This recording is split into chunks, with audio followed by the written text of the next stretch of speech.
Everyone must get a dog license costing $150. Can't afford it. Lose your dog. The girl weeps as her beloved pup is taken. Seeing this, Erlang couldn't bear it and stealthily returned the dog to the little girl, urging her to run. Later, their vehicle was stopped by dog lovers, but in the end, the dog still ended up in the shelter. Subsequently, the dog whistled and Erlang felt helpless. That day, he went bungee jumping when Hutufu and his gang unexpectedly arrived. Hutufu soaked bungee cord in gas, lit a lighter on it, muttering about fate deciding life and death. Fortune is in the heavens, but thankfully Erlang is a survivor.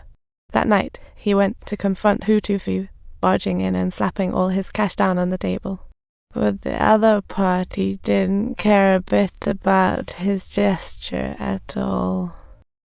Erlang took a deep breath, but Hutufu didn't even bother to look up. Erlang took out the lighter and placed it on the table. His message was crystal clear.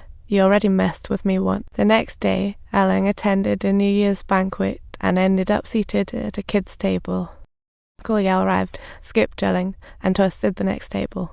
Erlang tried repeatedly to toast but was ignored, then left, fuming, for his car. Suddenly, a shout, "The black dog's found!" The crew sprang into action, caught the dog, and Erlang took it to the shelter. On the way, they hit a sandstorm, trapping the vehicle. It was freezing in the northwest morning area. Erlang huddled in the car for warmth. When he saw the black dog's helpless cries outside, he took it in. From then on, they were inseparable. Although it was still cold at that moment, he seemed to forget everything. But good times didn't last. The broken window let cold air. Erlang went out to grab the dog-catching bag to block the hole, but upon seeing the black dog in the bag, it started barking non-stop and even bit Erlang. He had to put the dog back in the cage again. Erlang stayed in the car alone, waiting for a rescue, and after he didn't know how long, he dozed off.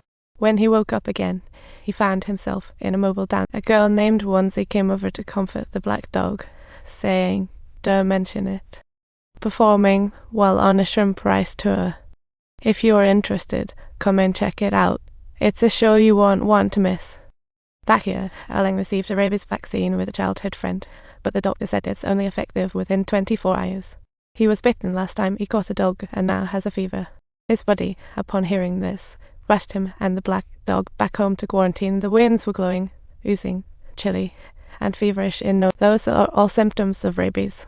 No matter what dog it is, if it catches rabies, there's no escaping it. I've got a plan, observed the dog. If it's still alive later, we're in the clear. If it's alive, then there's no rabies, and you're safe. I used this method back when I caught that rabid dog in Fang.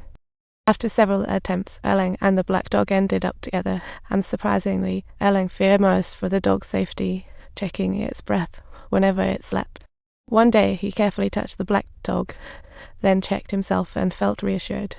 So he put on a mask and sneakily climbed over the wall to watch Onesie's dance. Onesie was delighted by his arrival. Just as they needed a motorcycle for a show, it broke. Erlang fixed it effortlessly, impressing Onesie. She simply invited him to join the dance troupe, but Erlang didn't respond. One night, it hailed, and Erlang brought the black dog in. Moved by his kindness, the dog stopped resisting and dared to sleep beside him. Erlang gently patted the dog and naturally felt that being with it was way more comfortable than being with people. On the 6th day of quarantine, his temperature returned to normal. Erlang was smiling again, and his bond with the black dog grew stronger. He even picked up the guitar he hadn't touched in ages and played for the dog. They even bathed together, and their bond continued to deepen. Before long, the quarantine was over, and ta-da, miracles happened. Now that they were free, Erlang said to the dog, "You're a stray. Let's hit the streets together." Erlang said nothing, stuffed a flatbread in its mouth, took its paw, and asked, "You want a cuddle?" Now it's all about romance. Erlang scoffed. He didn't care about the rules anymore and sped off on his motor. He traveled all the way to the opponent's territory, directly placing a wanted notice and money on the table without any unnecessary words. Erlang didn't hesitate and slapped the opponent first, but unexpectedly, the opponent fought back, and a man nearby even rushed over to assist. In a few moves, both were down. This time, Erlang wouldn't play fair and would fight seriously.